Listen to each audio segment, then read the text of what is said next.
Welcome to my channel AMEG English. Subscribe for this channel for English grammar, writing and vocabulary. Hello friends, আজ আমরা খুব সহজভাবে জেনে নেব join into a complex sentence by using adverbial clause of purpose. অর্থাৎ adverbial clause of purpose use করে আমরা কিভাবে কমপ্লেক্স সেন্টেন্সে জয়েন করব দেখে নাও। তার আগে আমাদের একটু জেনে নেওয়া দরকার যে adverbial clause of purpose কি। দেখো adverbial clause of purpose tells us about the purpose of an action described in the main clause, অর্থাৎ কাজের উদ্দেশ্য সম্পর্কে বর্ণনা করে। কোন কাজ? মেন ক্লজে যে কাজটি বর্ণনা করা হয় তার উদ্দেশ্য বোঝায়, অর্থাৎ কাজটি কি জন্য করা হচ্ছে। দেখো স্টার্ট উইথ কোন সাবঅর্ডিনেটিং কনজাংশন দিয়ে শুরু হয় দেখে নাও। কোন কোন subordinating conjunction? That, so that, in order that, lest, এগুলো দিয়ে সাধারণত শুরু হয়। এবার এখানে মনে রাখবে may, can, shall, will, might, could, should, would are used with purpose clause. Purpose ক্লজের সঙ্গে এগুলো ব্যবহৃত হতে পারে মিনিং অনুযায়ী। এগুলো কীভাবে ব্যবহৃত হবে তোমরা এক্সাম্পল দেখলে বুঝতে পারবে। এবার আমরা দেখে নেব সো দ্যাট। ফার্স্ট আমরা দেখে নেব সো দ্যাট দিয়ে আমরা কীভাবে জয়েন করবো দেখে নাও। সো দ্যাট মানে যাতে, এর ফরমেশনটা দেখো মেন ক্লজ বসবে plus so that plus sentence denoting purpose, অর্থাৎ সো দ্যাটের পর কী বসাবো? যে সেন্টেন্সটি উদ্দেশ্য বোঝাচ্ছে। এখানে এক্সাম্পল দেখো আই স্টাডিড হার্ড, আমি কঠোর পড়াশোনা করেছিলাম, অর্থাৎ আমি প্রচুর পড়াশোনা করেছিলাম। I wanted to pass the exam, আমি পরীক্ষায় পাস করতে চেয়েছিলাম, অর্থাৎ আমার উদ্দেশ্যটা কি? I wanted to pass the exam. Main clause তাহলে কোনটা? I studied action, I studied hard. Main clause কোনটা? আই স্টাডিড হার্ড, এটি মেন ক্লজ, অর্থাৎ পড়াশোনাটা কি? প্রচুর পড়াশোনা করেছিলাম, এটি মেন ক্লজের অ্যাকশন বোঝাচ্ছে।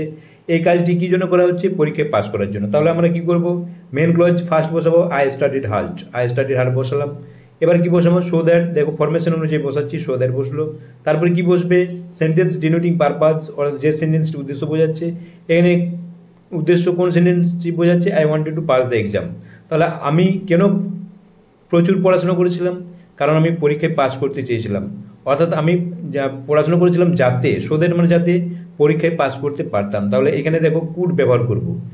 আমার উদ্দেশ্যটা কি? পরীক্ষায় পাস করতে পারতাম, যাতে আমি পরীক্ষায় পাস করতে পারতাম। সো দ্যাট মানে যাতে, সেহেতু মিনিং অনুযায়ী কী আসছে? কুড ভার্বটি আনতে হবে আমাদের। তাহলে I could pass the exam, wanted না রেখে আমরা কি করলাম? কুড। আরেকটি এক্সাম্পল দেখো সি সেভড মানি, সে টাকা সঞ্চয় করেছিল। সি বট এ নিউ কার, সে একটি নতুন কার কিনেছিল। এখানে পারপাস কোনটা? উদ্দেশ্য কোনটা বোঝাচ্ছে? সে নতুন কার কেনা। তাহলে সি সেভড মানি, এটি মেন ক্লজ। সো দ্যাট, তারপর উদ্দেশ্যটা বোঝাচ্ছে পারপাস ক্লজ। উদ্দেশ্য কোনটা? So that she could buy a new car, যাতে সে একটি নতুন গাড়ি কিনতে পারে। দেখো সো দ্যাটের পর আমরা পারপাস ক্লজ বসিয়েছি। এবার এখানে দেখো অ্যাডভার্বিয়াল ক্লজ পারপাস বসিয়েছি। এবার দেখো এখানে সি বট এ নিউ কার, এখানে বট আছে। আমরা যাতে যখন আমরা ব্যবহার করছি, সো দ্যাট যখন ব্যবহার করছি, তখন আমরা কি আনবো? মিনিং অনুযায়ী কুড। সে কেন টাকা সঞ্চয় করেছিল? যাতে সে একটি নতুন কার কিনতে পারতো। তাহলে এখানে আমরা কুড আনলাম। তাহলে বুঝতে পেরেছো কীভাবে আমরা জয়েন করছি। আরও কয়েকটি এক্সাম্পল দেখে নাও। এবার দেখো আমরা দ্যাট দিয়ে কীভাবে জয়েন করব। দ্যাট মানেও মিনিং জয়েনিংয়ের ক্ষেত্রে যাতে বোঝায়। এখানে মেন ক্লজ ফরমেশনটা দেখো মেন ক্লজ বসাবো প্লাস দ্যাট বসাবো প্লাস সেন্টেন্স ডিনোটিং পারপাস, অর্থাৎ যে সেন্টেন্সটি উদ্দেশ্য বোঝাচ্ছে সেটি বসাবো। এক্সাম্পল দেখো উই এক্সারসাইজ রেগুলারলি, আমরা রেগুলারলি এক্সারসাইজ করি। We want to stay healthy, আমরা হেলদি থাকতে চাই। এখানে উদ্দেশ্যটা কি? হেলদি থাকা। তাহলে আমরা মেন ক্লজ যা আছে তাই বসিয়ে দেবো। উই এক্সারসাইজ রেগুলারলি, দেখো মেন ক্লজ আগে বসবে, তারপরে কি বসবে? দ্যাট বসবে। দেখো এখানে দ্যাট বসেছে। এবার উদ্দেশ্যটা কি? উই ওয়ান্ট টু স্টে, আমরা হেলদি থাকতে চাই, মানে কি? উই মে স্টে হেলদি, আমরা যাতে হেলদি থাকতে পারি। এখানে মে বসালাম। কেন এটি? আমরা রেগুলারলি এক্সারসাইজ কেন করি? কারণ যাতে আমরা কি হয় না হেলদি থাকতে পারি। দে হারিড, এখানে they wanted to catch the bus. এখানে দেখো দে হারিড, তারা তাড়াহুড়ো করেছিল। They wanted to catch the bus, তারা বাসটি ধরতে চেয়েছিল। এখানে দেখো উদ্দেশ্য কোনটা বোঝাচ্ছে? তার বাস ধরা। তাড়াহুড়ো করার কারণ কি? তারা বাস ধরতে চেয়েছিল। তাহলে আমরা দে হারিড মেন ক্লজ বসিয়ে দেবো। এবার দ্যাট দিয়ে আমরা কী করবো? উদ্দেশ্য, অর্থাৎ যেটা পারপাস বোঝাচ্ছে সেই সেন্টেন্সটি বসাবো। They would catch the bus, তারা তাড়াহুড়ো করেছিল যাতে তারা বাস ধরতে পারে বা তারা বাস ধরবে। কেন তারা তাড়াহুড়ো করেছিল? বাস ধরবে বলে। তাহলে বুঝতে পারছো আমরা এখানে দেখো এই পারপাস ক্লজের সঙ্গে কীভাবে মোডাল অক্সিলারিজ ব্যবহার করছি। মিনিং অনুযায়ী তোমরা ব্যবহার করবে। এবার দেখো ইন অর্ডার দ্যাট দিয়ে আমরা কীভাবে জয়েন করব। ইন অর্ডার দ্যাট মানে যাতে উদ্দেশ্য বোঝায়, মনে রাখবে। দেখো ফরমেশন দেখো main clause plus in order that plus sentence denoting purpose, অর্থাৎ মেন ক্লজ বসবে, তারপরে ইন অর্ডার দ্যাট বসবে, তারপরে সেন্টেন্স ডিনোটিং পারপাস অর্থাৎ যে সেন্টেন্সটি উদ্দেশ্য বোঝাচ্ছে সেটি বসবে।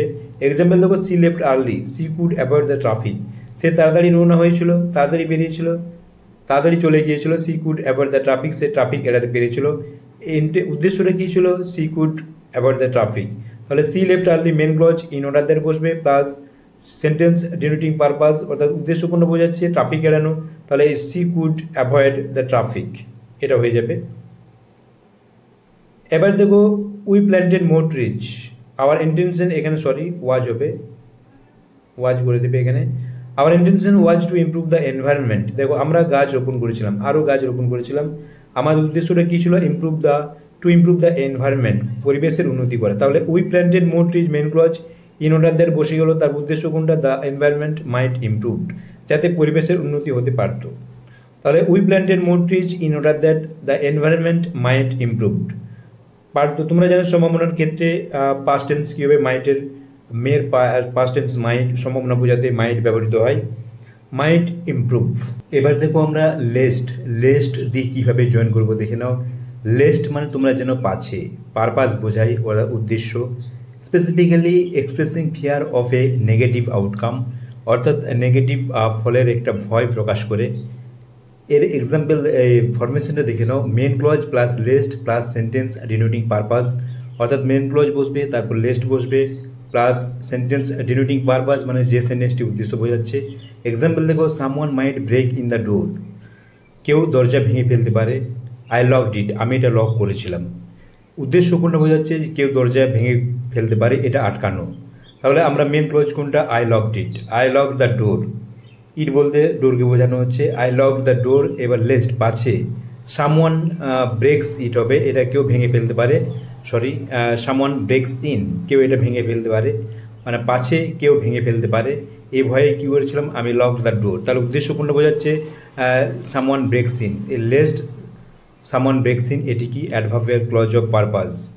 আবার দেখো, anyone might overhear the conversation she whispered, কেউ কনভারসেশন শুনে ফেলতে পারতো। সি হুইসপার্সড, সে ফিসফিস করে বলল। কেন ফিসফিস করে বলল? কারণ কেউ কনভারসেশন শুনে ফেলতে পারে, মানে পাছে কেউ কনভারসেশন শুনে ফেলে, এই ভয়ে। তাহলে আমার মেন ক্লজ কোনটা? সি হুইসপার্সড বসাবো। তারপর কি বসবে দেখো, এখানে ফরমেশন দেওয়া আছে, লেস্ট বসেছে। Anyone might overhear the conversation অর্থাৎ কেউ কনভারসেশন শুনে ফেলতে পারতো, পাছে কেউ কনভারসেশন শুনে ফেলতে পারতো, এ ভয়ে সে কী বললো? ফিসফিস করে বললো। তাহলে তোমরা বুঝতে পারছো যে লেস্ট আমরা কোন ক্ষেত্রে বা কখন ইউজ করব।